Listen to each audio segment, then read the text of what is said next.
alaikum everyone and good evening. Welcome to day 2 of the live webinar week. Our session today is on science and technology in everyday life, and our moderator for the session is Claire Horsburgh. Welcome, Claire. I'm going to introduce her in a bit, and after that we'll begin the session. Claire Horsburgh is an educator and author.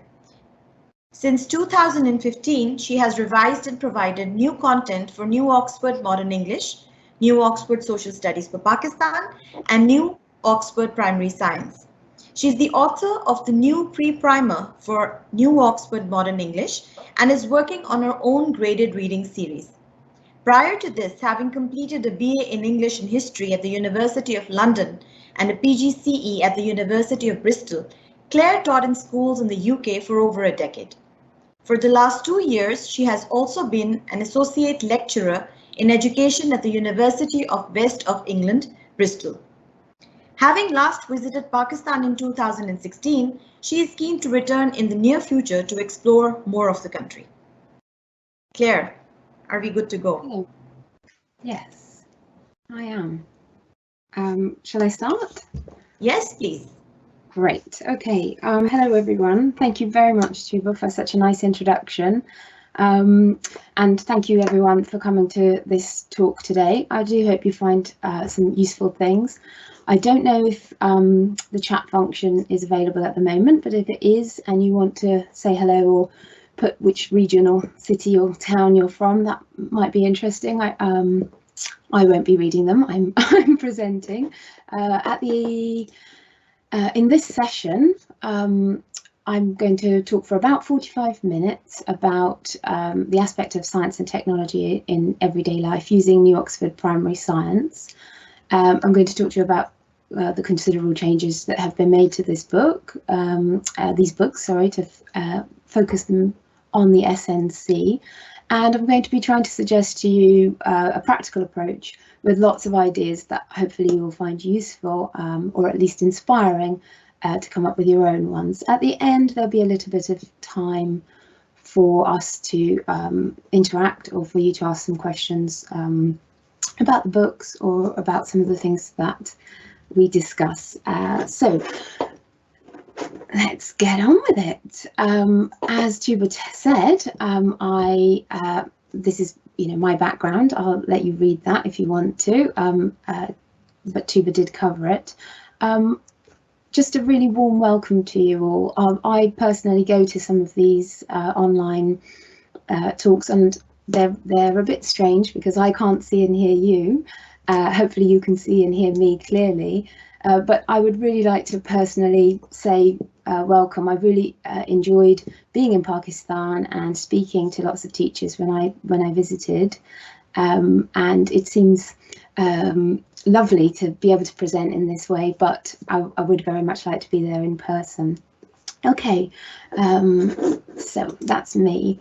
The books, the Oxford Primary Science books that I've been working on, as you know, there's been lots and lots of changes, and the new final kind of single national curriculum is very prescriptive. It's very clear and tight, and so we've made the books, fully revised them in order to align with the SNC, and in there is an emphasis, rightly so, on scientific literacy, for students to be able to use scientific language and to understand scientific ideas and approaches. There's also, of course, the idea of wonder and curiosity, which we need to facilitate in our students in order for them to be able to think scientifically. So I'm going to talk a little bit about that in these and give you some ideas about doing that. And obviously we need to, especially in the primary sector, make science seem something everyday, something that we all use, because we do, but those links aren't necessarily clear. And if we want to be thinking about STEM careers and promoting STEM careers from a young age, then we need to build this awareness of science as part of everyday life. So the curriculum emphasises that, but also these books do too. And then facing us all are major environmental issues, something I'm very passionate about, and something that is really relevant around the world. So I have incorporated both into the books as according to the SNC, the environmental issues, but I'll also be trying to touch on those today as well. Okay, so we've got to make science inquiry based. We've got to be able to foster this wonder and curiosity. And I'm just going to tell you a little bit more about the books so that you can know that they've got all of these things that you need in them. One main thing, though, is that I can't stress enough, and I know my father, Nicholas Salisbury, he would also stress very strongly, is that the textbook is a useful resource. It's a resource for you primarily as the teacher. It gives you a structure, it gives you the content, it gives you reassurance. In some cases, if you're new to teaching, it may be your first port of call for your own personal knowledge bank. It's a source of ideas because you're teaching a wide range of children, a wide range of subjects, and it's hard when we're teaching to keep coming up with fresh new ideas. So the textbook gives you that, and all the examples that I use today will be are in the textbooks. So you should, I mean, obviously I've picked from different years, but they're all there. So use it, read it. If you're teaching, this is a copy of the book for grade 4, but if you're teaching them, for example, read it in advance, get used to it, and get familiar with the style. So I'll talk a little bit more about what we have in the books now. So the SLOs are really clearly displayed at the start of each unit, and they make it very clear for you to be able to see what's being covered and for you to be able to use them for your planning. Now, they are the learning objectives from the national curriculum. So for students, they won't necessarily feel familiar at the start of a unit, but the textbook for the students is something for them to go to once they've done some active learning. It's for them to use as a revision resource. It's for them to dip into, to recover things again, or to revise. And so when they are familiar with that, they will be able to look back and look at these "you will learn to" and see that they have learnt those things. So they operate both as a tool for you and as a tool for the students. Within the textbooks themselves, we've also got headings, subheadings, we've got the glossary, we've got concept checks, we've got discussion exercises, loads of illustrations and diagrams that can be used, and I'll talk a bit more about that in a bit, and lots of additional eye-catching info boxes. So they're a really bright, vibrant tool for the students and for yourself, and obviously they're full of activities and also end of unit exercises. And you will be able to have opportunities if you prepare in the way that I suggested, which is to read through the part that you're going to be covering. You will be able to have lots of opportunities throughout your teaching from the get-go of a lesson or a series of lessons right the way through to the end, of different types of assessment opportunities where you can look at their prior learning, their ongoing learning, formative and also summative. But don't get stuck with that. Don't get stuck with the idea of opening page 1 and starting there and working through. The textbooks have, for year 4 and year 5, there's 10 units, and the final unit is all about technology. So it's a really good unit to dip into when you feel that you have you need to recap that key aspect. Okay, so the symbol that you can see at the bottom middle of this slide highlights certain activities and certain tasks that are really key for technology in everyday life, which is a kind of main angle for my talk as well today. Okay. So what I would like to do next is just to give you a little heads up that there are going to be quite a few ideas that I suggest in the slide after next, and it would be lovely if you make a note of ones that you've used or would feel confident using if you're new to teaching, ones that you'd like to kind of think about a little bit more and that you think are interesting, you might like to try out. And also if you've got any that don't come up that you think that would be great, please feel free to share them at the end when we have our question and answer session. Okay, so just to recap on that, in order to deliver science and to deliver an effective science curriculum, you need to start with what the students know. The things that we know today, as you know, have been established through, in some cases, hundreds of years of study. So something like, the movement of the Earth around the sun was it took us humans a long time to establish the correct science around that. And for students, we're trying to do two things. We're trying to build their feeling that they are scientists in the everyday world, that they should be thinking and applying scientific approach to everyday life. But then on the other hand, we're trying to give them this huge wealth of knowledge that humans have accumulated. And we need to get that balance right so that we are effective.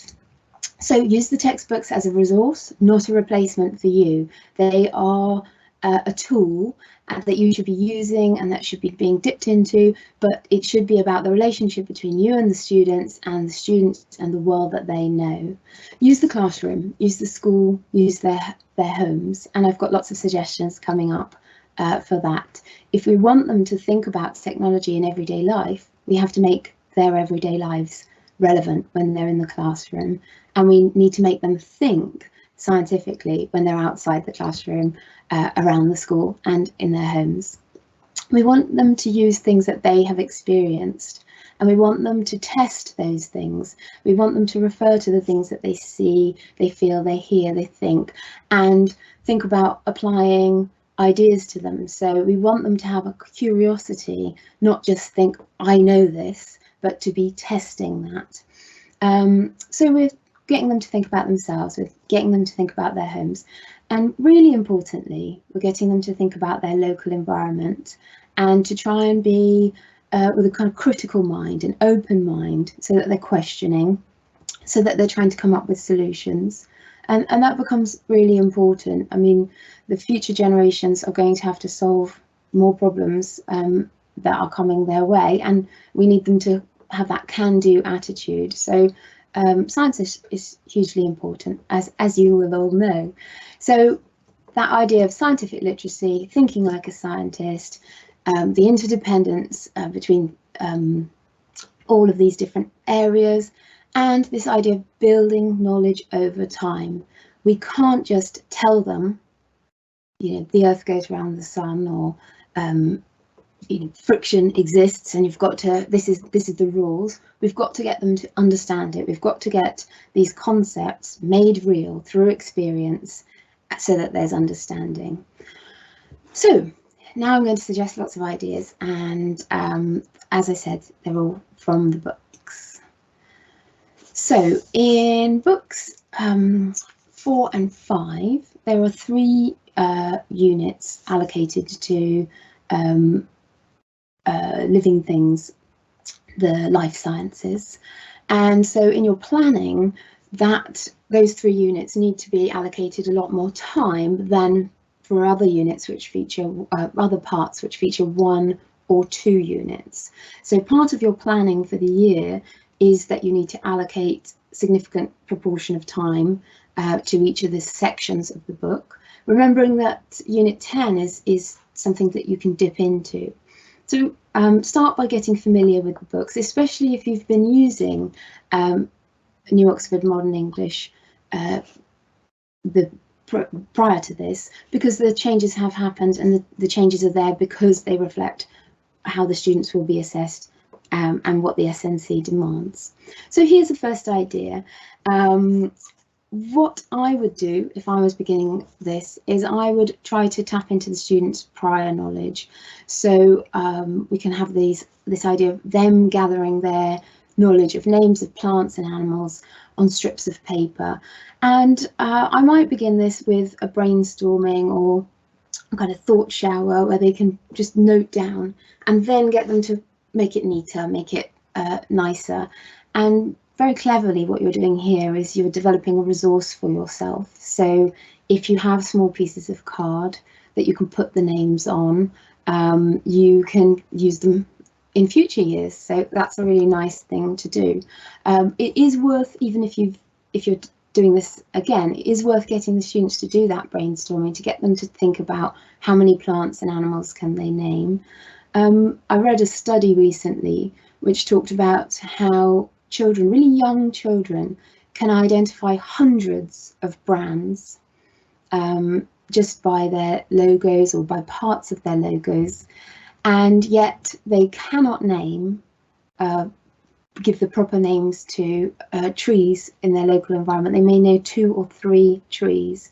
I mean, and that to me is a tragedy. So one of the purposes of this is to try to get them to make that link between what they've seen on television, what they've seen in real life, and then once you've got this resource, once they've done the gathering, it's something that you can add to over time. So you can have a box in your classroom that's plant names, and they can put new ones in as they find them, and they can also develop them. So when they might start with a local or colloquial name for a tree, or a word like a hippo for an animal, and then progress to knowing what it's actually called. It's a hippopotamus, or progress further to what the meaning of the word is, progress even further to putting an image with that animal, and finding out where it lives and what kind of habitat it lives in. But they can do this if they've got this as a resource. So once you've got the resource established, you can give it out to them as a recurring starter for them to sort, and give them different ways of sorting. So sorting according to classification, like they will touch on in book 5, the animal kingdoms, or the different types of plant kingdom, or at earlier stages, sorting just mammals, or sorting according to habitat, or sorting according to whatever you can think of and whatever you need to cover for the purposes of your lesson. So it's a really fantastic resource that you can create with students and keep referring to. And it can be used, this exercise, not that particular resource, but this exercise can be used for other parts or units or subtopics. So, for example, you could use it with materials, or you could use it with body parts. It will help them to understand this idea of the part and the whole. If you see me looking down a little bit, I've got my notes here, just to make sure that I cover everything that I want to. And hopefully I'm not talking too fast or gabbling too much. Okay, so that's our first idea there. And another one is to begin with some gardening, and a fantastic opportunity to bring in this idea of technology and to get them thinking beyond technology having to be just a mobile phone or computer or a spaceship. Humans have used tools, humans have used technology forever, and we need to think about what those things are doing. And this is obviously really important when we're talking about things like simple machines and trying to get them to think about those basic building blocks. So with this idea, there's opportunity to gather lots of resource, and science, like lots of primary teaching, there is pressure on the teacher to gather resource, but they're all things that you can use again.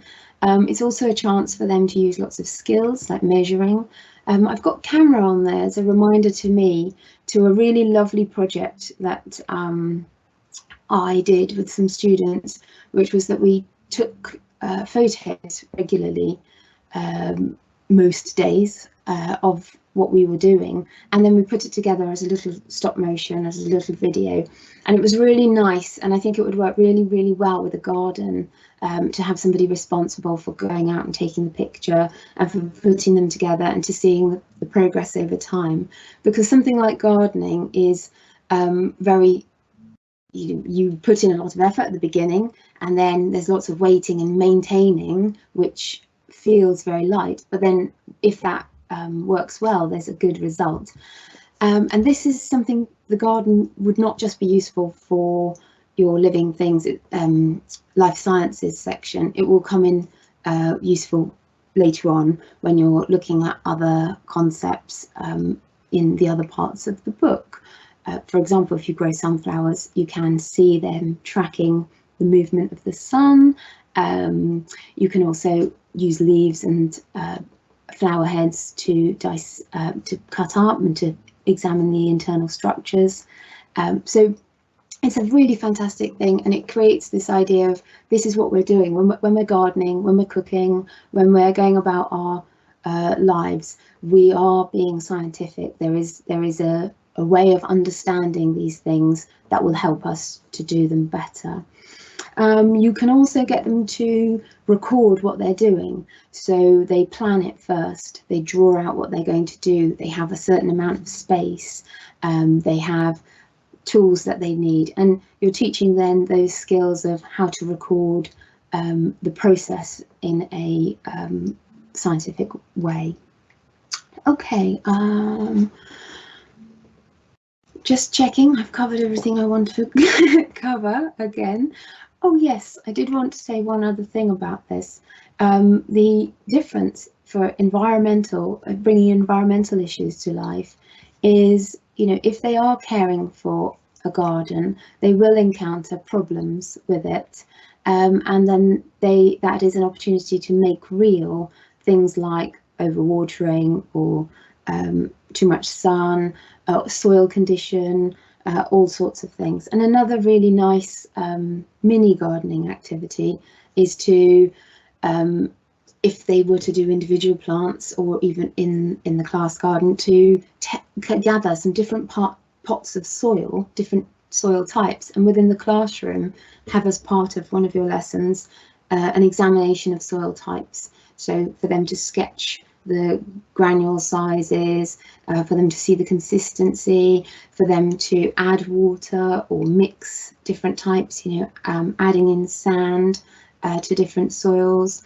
adding in compost. And you can do this on a very small scale, but the actual action of tangibly interacting with the soil is going to be something that they remember, the time that their desks got messy, or better still, if you do it outside, the time they've got to make a mess and interact with soil. And then they're going to much more keenly remember the scientific vocabulary that you introduce when you're talking about humus, or if you're talking about the different soil types.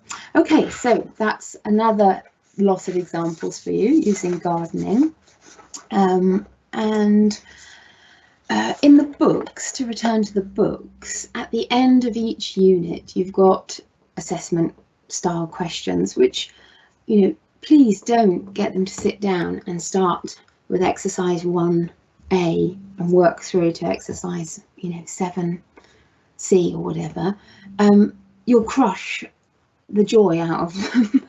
Use those in parts, okay? So use them at appropriate times. Feel free to chop it up, not literally the textbook, but the order. And one really useful thing is, as a teacher, to go first to the activities, skim read through your unit, go to those activities and begin with them. And then when they return to them at the end, could be some progress. For example, if one of the activities talks about growing something, over the course of the lessons, the weeks that you've been looking at this topic, there may be some progress when they come back to those activities. One really lovely idea that a friend did during one of the lockdowns we had here in the UK was that they had to send home a package of work for all the students. The student parents had to come and collect things, and there was lots of online and lots of screen stuff being set up. But this friend of mine included a few seeds for each student, and they grew them at home. And he created a little spreadsheet where he recorded a little table where he recorded the growth of their plants. So they had to report in with their measurements, and they had to share pictures of them, and they had to talk about, you know, where they decided to put them, these plants, and how they were progressing. And it was a really wonderful idea. And you don't need a lockdown to do that. You could get your students to do that themselves, and then they're really testing those ideas that they come across in the textbook in their everyday lives. In one of the textbooks, there's a suggestion for a trip. It's really nice to go out into the world and see science and technology in everyday life. So if you have access to a plant nursery, a plant shop, a gardener, somebody who works in parks, a nearby park, anything like that, organising a visit or organising somebody to come in and talk to them will just vary those things, the process, and enable some really concrete experience from which they can learn. I've got a picture there of a bit of concrete with a daisy bearing through, and that's just to kind of highlight, I know from my own teaching experience that sometimes when you're very tired or when you are feeling uninspired, it's very easy to say, oh, well, we can't do that. And obviously we all know it's really important to have a let's try attitude. And this is especially true in science, you know, where we're trying to get them to think, I have an idea, I need to test this idea, I need to find the information about this idea. So there's always a way. And even, you know, for children living in a flat, an apartment with minimal outdoor space, there's wildlife. The boundaries that we try to put in place between us and the natural world are not very good. So do get them to look in their own homes, in their environment. Get them to become curious and also to become more aware by pointing out things that they might not notice within the playground, the home, the garden, the local area. These activities here are taken from life sciences again, but this applies, you know, in all other aspects. If, for example, you're talking about sound or light, you know, asking them to record as in note form, or even to record some sound from where they are at home, will make them tune in, make them think more critically about what they are hearing and what's making that sound and what type of sound it is. And they can bring them in and they can share them, and they can have ownership if they do those things. So the local area, really important.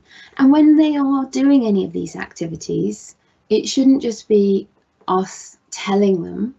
It should be about them going out with an idea, with some kind of hypothesis or some kind of note of what to go and try, and them to observe, them to draw, them to describe, them to note, and them to come up with questions so that they're actually being scientists. If you do take them out into the playground to do things, it's a really nice idea to give them clipboards or pieces of equipment, magnifying glass, rulers, anything like that, to get them to interact and to get them to use tools and to think about how they're using those tools. So for any kind of outward journey, do plan that in as suggested here. Okay, where am I? Just check my time. Oh, good. So another set of ideas about stimulating curiosity. So these are more general. To stimulate curiosity, humans like hooks, things that engage us. We like puzzles, we like cliffhangers, and those kinds of story elements of what's going to happen, or what has happened, or how does that work, you know, that element of wonder, that curiosity that we get in storytelling is something that you can really use to stimulate curiosity in your classrooms. So be the person taking them on a journey and make that journey interesting. So questions are a really, really good initial hook for things to stimulate curiosity, and they can be really simple. What do you remember learning last session? Instead of you recapping, get the students to do it, get them to tell each other, get them to work in pairs, then groups, and then to feedback. Get them to do the same thing at the end of lessons by condensing down what's the key learning from this lesson, and then they can put down those ideas. Start with the equipment. If you want to bring technology into the classroom, start with the equipment. What is this for? Get them to hypothesize, get them to test whether that will work or whether that's true. Ask them how they will find out. You can do this in lots of different ways. I know somebody who comes in, you know, as an expert with something and does it in a very presenterly way. I don't like that kind of performance personally. I like watching it, I don't like doing it. So I would do it in a much more, you know, here it is, it's me as your teacher doing it. But you know, if you can make it fun, if you can make it memorable, and you like doing that, then go for it, do that. How is this made? If we think about cheese, if we think about yogurt, you know, can we have a go? Can we do it? What happens? Why does it go wrong? If I just put some milk on the side, why does it turn to mold, not yogurt? These kinds of questions will stimulate them. And, you know, you can remind them that at some points, scientists hit a wall. They don't know the answer. They have to keep testing. And with something like, you know, bacteria and cultures, in the early years, they just need to understand that the change happens, and perhaps it's to do with air or to do with conditions. And as they progress through the years, they're building more and more knowledge about what is creating that change or that reaction. So that's another example. Oh yes, I did want to say about the asking questions. It's a really nice stealthy way to assess learning. So it makes it informal, and it makes it a really good tool for you to be able to say, oh, okay, I didn't quite hit that in that lesson. So that's the thing that I'm going to return to at the start of next lesson, or reintroduce, because, you know, sometimes it takes a few runs at a scientific idea before we fully grasp it. Something that seems very obvious to you or me or to one student will take another student a few goes at it. So again, that's a really important reason why we can't just give them a textbook and say, there you are, you have the knowledge. We have to bring it to life. We have to make it real. We have to make it relevant. A really nice thing, again, I kind of talked about it with the question example, is flipping it. So that you can give them the topic, they've studied it in previous years as a topic heading, and you can get them to ask some questions and then return to those questions at the end of the unit to see if they manage to find those out, and to do a kind of evaluation of what they know and what they don't know, and set some future targets. Other hooks are picture, video, or visual prompts. There's so many videos now. When I first started teaching, I actually did quite a lot of film studies and media studies teaching, and it was very difficult because you had to wheel out the television and, you know, plug things in. Whereas now we have access to just so much. And one thing I'd say is choose very carefully, and, you know, choose things that are real over things that are cartoon where possible. There's lots of videos that people have made of actual factories making things, such as can in my example here, and if you just use short little bits, students love to watch things, but if you make it real, if you make it a real place, not a cartoon character saying, hey, wow, you know, not patronizing them, not overly complex, but choose carefully. They're videos you can return to year on year. They're videos that you can share a list with parents and say, watch these at home if you don't want to build that into your classroom, or you can't build that into your classroom time.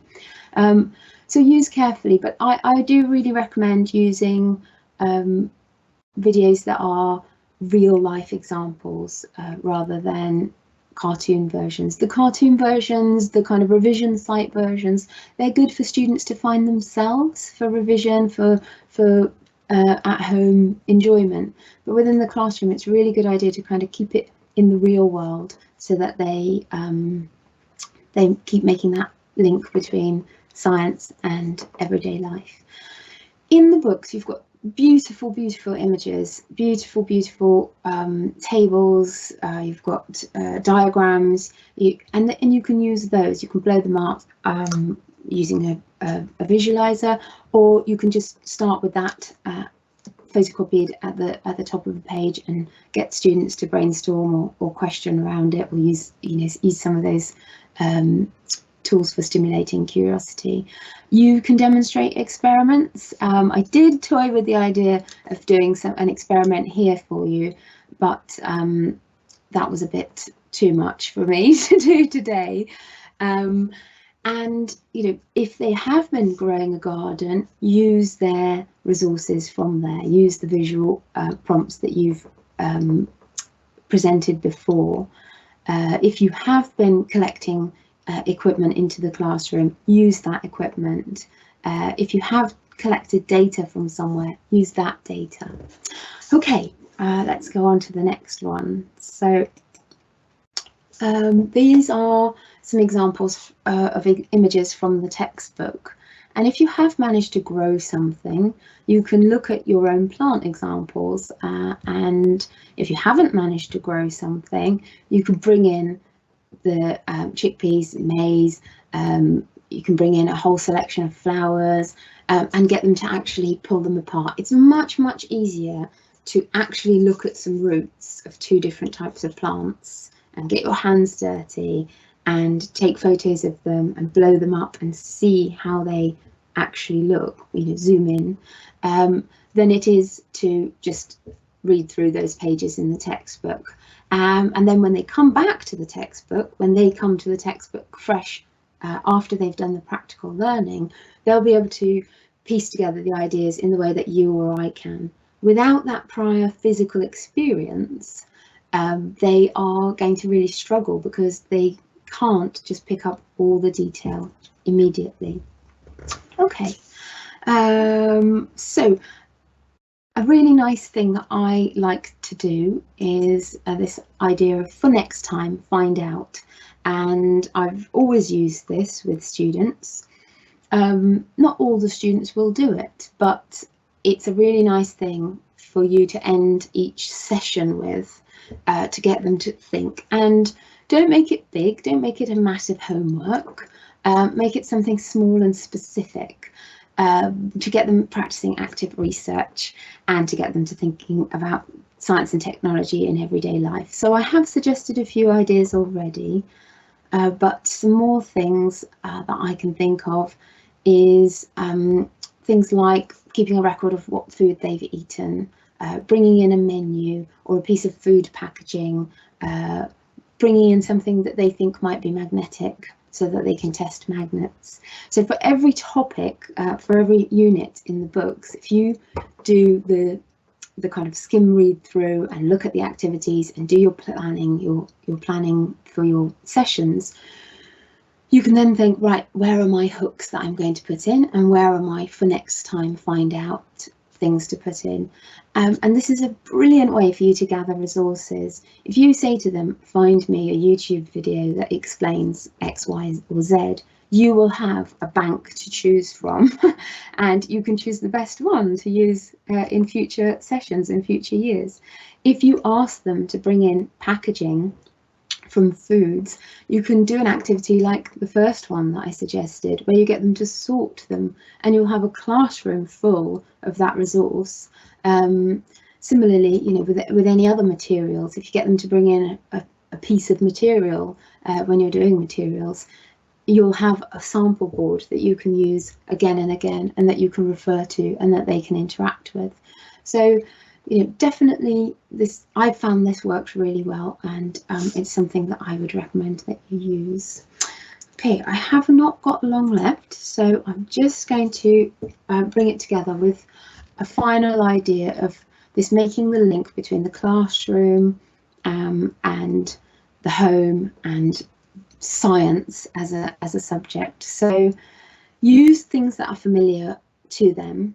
In the books, there's hundreds of images in each topic of things that are familiar to them. Their homes are full of technology, and their homes are full of opportunities for science and scientific thinking and scientific experimentation. So all these pictures on here are taken from the books, and when you see something that looks domestic, looks like it's from the home, you know, make it real for them. Send them home with those examples. If they're going to think about bacteria, or if they're going to be thinking about heating things and cooling things, or if they're going to be thinking about sound waves and volume, if they're going to be thinking about physical changes, chemical changes, if they're going to be thinking about reversible changes, if they're going to be thinking about healthy nutrition, if they're going to be thinking about magnets, properties of materials, you know, tools, machines, then the opportunities are there, and the images in the book should be a stimulus for you of, oh, how can I make this connection with home, or how can I make this connection with wider world? And if you get them, like I said in the previous slide, taking a photo, for example, and bringing that in of something at home that has X, Y, or Z, you know, made a permanent change, or a picture of an ice cube and how long did it take you to make it turn into a puddle, you're making those connections. And similarly, in your classroom, you need to have lots of these things around, and I hopefully have suggested lots of ways for you to do that. So I could talk loads more about using their kitchens for opportunities, you know, things like get them to use a cheese grater and think about friction, get them to think about magnets in terms of where they're used, get them to cook, get them to use make Play-Doh, the recipes in the book, get them to take the temperature of themselves and as many things as they possibly can when they've just come out of the fridge and an hour later.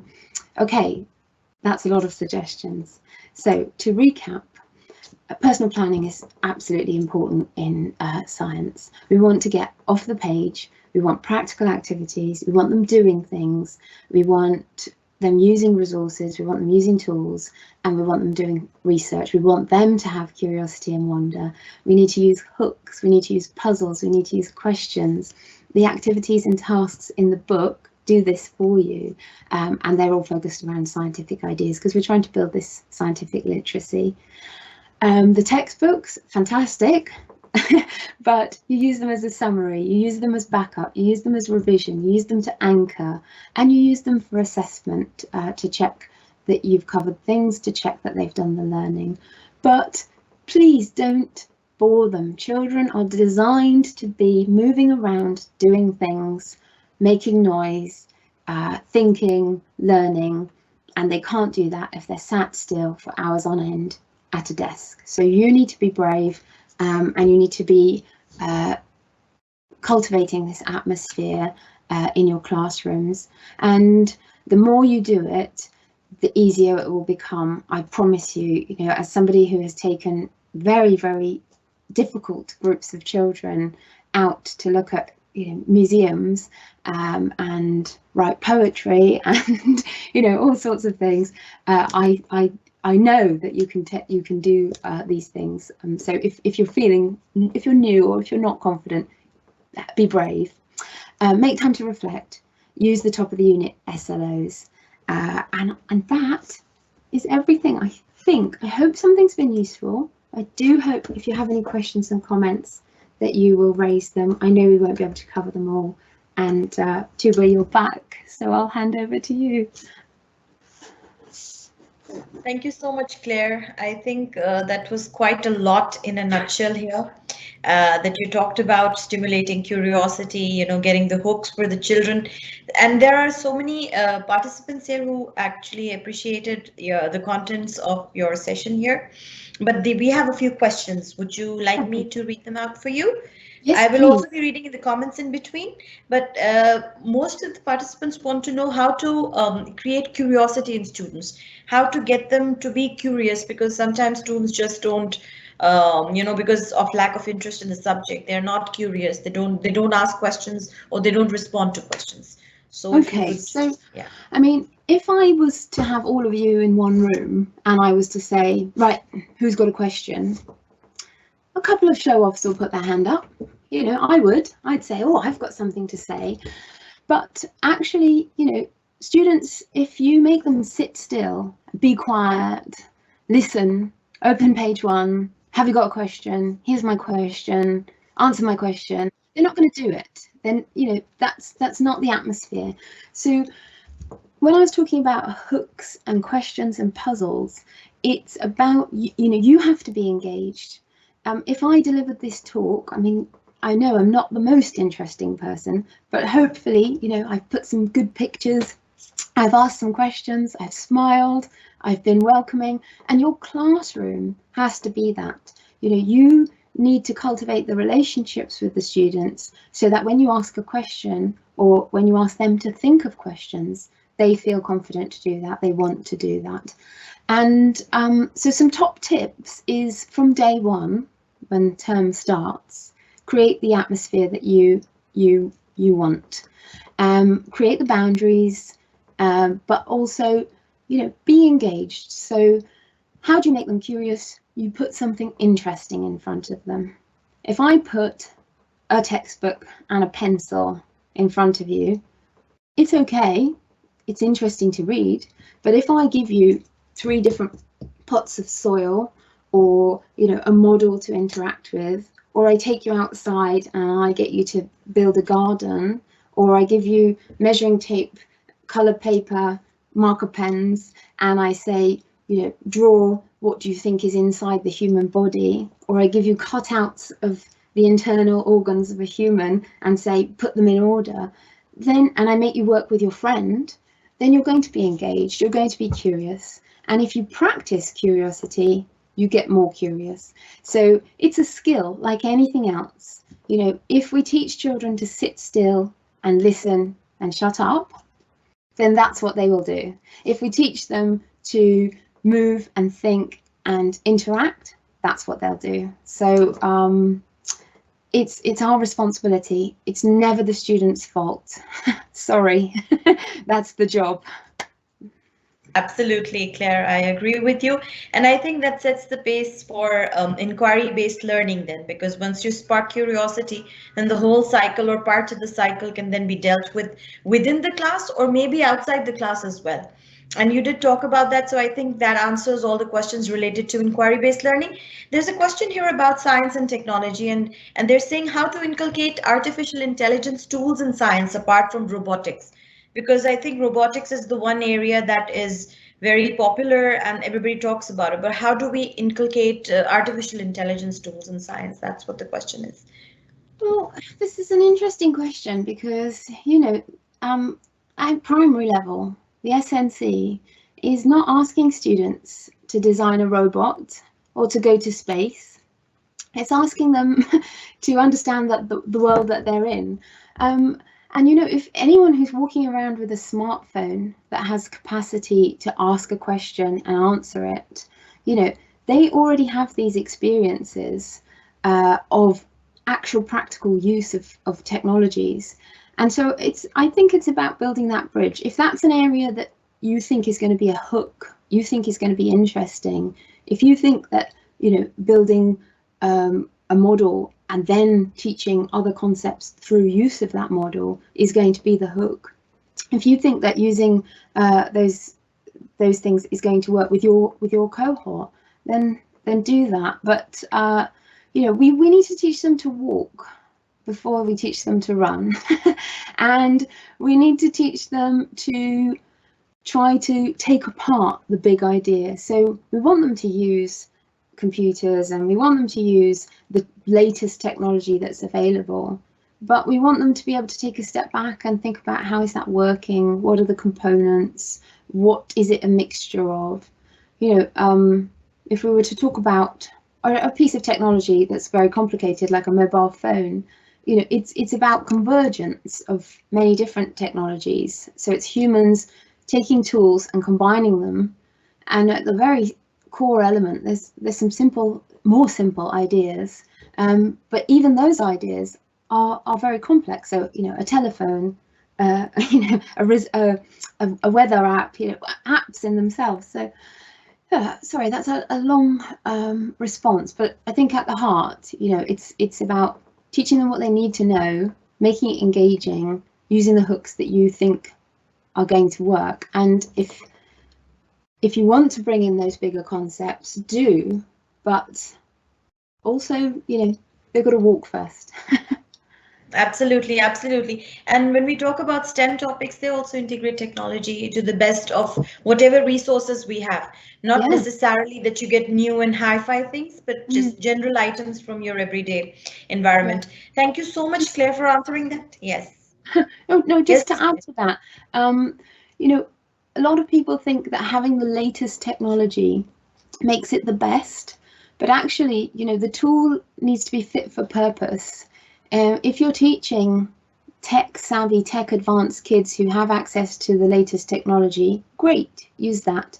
If your kids you're teaching don't have access to that, you're missing a massive chunk of what they do have access to and what their real world is like. So, you might sound impressive if you talk about robotics to somebody whose, life revolves around the most complex machine in their house is a scooter to get to school, but I think you need to pitch it appropriately as you know your students best. Absolutely, Claire. And I think most of the participants agree with you here. They've already mentioned of making use of whatever they can from their, everyday environment. There's another question. They're saying what interesting topics can be introduced to students for project making? Oh, so you've got hundreds of suggestions through the whole set of books over the years of activities, and they are very much kind of, project based. Throughout the textbooks as well, there's lots of projects. So if you do plan in the way that I recommend, that you as a teacher look through the year, plan your time accordingly, and then put in place what experimentation, what projects am I doing? So something like the gardening project that would go throughout a whole year. Other projects are much smaller. If you're teaching forces and you bring in some balloons and some bottles, they're a much smaller project. But all those kinds of projects, there's so many ideas for each unit in the textbook.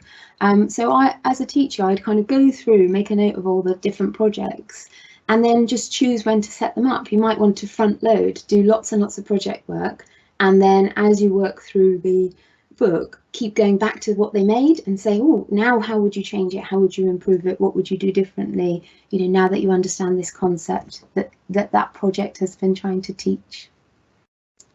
Thank you so much, Claire. I think you've already mentioned a lot of topics during the session, but what they can do for project making. There's a question here. It's quite a lengthy one, but I'm going to read it out to you. What is the role of science journals for developing inquiry-based learning, as it is believed that experimentation and observation recording is essential as part of the science education that we impart to students? Are there any plans to develop age-appropriate science journals complementing topics in books of science? And that's an idea. It's a lovely idea, but that's why we have notebooks and pens, because I don't know anyone who's a professional who uses a something that you just get as a standard. We're all us adults have different ways of taking notes in different forms, and we want to model styles, but not all students record in the same way. So over the course of their primary curriculum and going into their secondary curriculum, they need to be exposed to different ways of recording, and different scientific methods. So sometimes it's appropriate for them to be drawing something, because when we draw something, we look more closely. So for example, if we were to be looking at flower structure, for example, if we take it apart and we draw the parts and we try to break it down to the elements, that's a really useful way for us to record and to retain that information. For something else, you know, if you're talking about, I don't know, sounds or the environment, traffic passing by, you want them to be outside, you want them to be using some kind of, you know, tally chart or graph. And I think, you know, in the textbooks it's very clear, get them to do this, you know, go and look at this, record this. And where it says record, or where it says write down, or where you think they should be practicing those skills, then, you know, their notebook by the end of the year should have a lot of different things in it. And that's another thing, you know, we often as teachers want all their work in their book to look beautiful. So somebody comes in and goes, oh yes, it's all very beautiful. But actually, when we're learning, we're messy. My notes in front of me are scribbled on because I'm thinking and I'm adding and I'm developing them. If you want them to produce something really neat, like a report, you model it or you follow the prescribed structure. But if you want them to actually think and record on the job, they need to use different tools. So I would say what they need is a notebook and something to write with, and that's how to get them to be scientific. Yes, absolutely. I think that was something that answers quite a lot of questions about, you know, science journals. And because we usually have them in English language, we used to ask students to write down what they did last night or maybe the previous day, but we don't encourage it in science, and it doesn't need to be kept read. Yeah. And if you do that activity, you know, for next time, you get them to write it down, and then at the start of the next lesson, you've got that hook. What did you find out? They're starting the lesson, they're speaking. Exactly, absolutely. You know, and they feel empowered when they get to do that, because you know, they feel that they are contributing. They're not just sitting there waiting to be filled up. They're developing. Yeah. I think this is the last question for today, Claire. How do we create a good learning environment, and is there any specific criterion for developing? And I think they mean a learning environment for, you know, for science, maybe, you know, for those students who are not interested. Yeah, I mean, I've been to schools where they say, oh, this is our special science room, and the students get to come in this room to do science. And you think, well, then science is special and you only do it once in a while. If we want science to be in everyday life, then our classroom needs to have in it the tools and the technology that we have access to, and students need to use them regularly.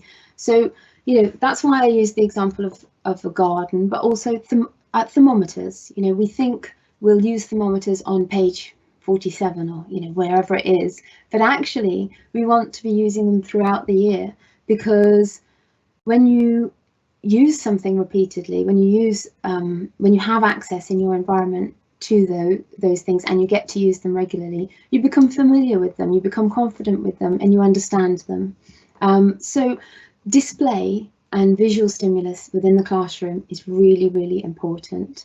And lots of the activities that are in the textbooks talk about what to put on the walls, what to get the students to display. That activity that I mentioned right at the beginning of getting their prior knowledge down on pieces of paper and then developing it and creating a display of that, you know, that's how you do it. You make your classroom a bright and colourful thing. And it takes work, but it shouldn't just be you doing it. It shouldn't be the admin assistant doing it. It should be the children doing it, creating it. So, you know, it might not look perfect all the time, but maybe you have one board that's perfect for your, you know, your neatness thing, and then the rest of the space you give students access to the equipment that you're talking about, and B, a stimulating visual environment. Absolutely, I totally agree. Thank you so much, Claire, for this wonderful session today. I think we discussed a lot of areas, and we can, you know, further talk about them in our own environments. The participants who've joined us from different schools today and other institutes also.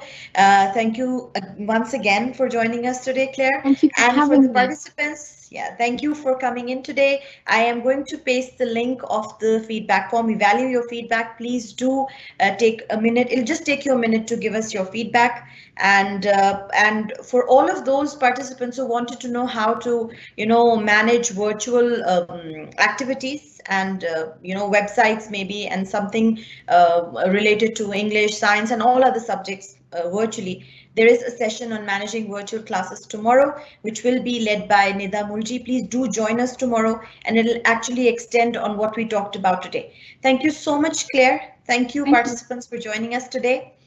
And I will insist one more time to please take out a minute and fill in the evaluation forms. We do value your feedback. Thank you. Right. Thank you so much, Claire. Bye-bye.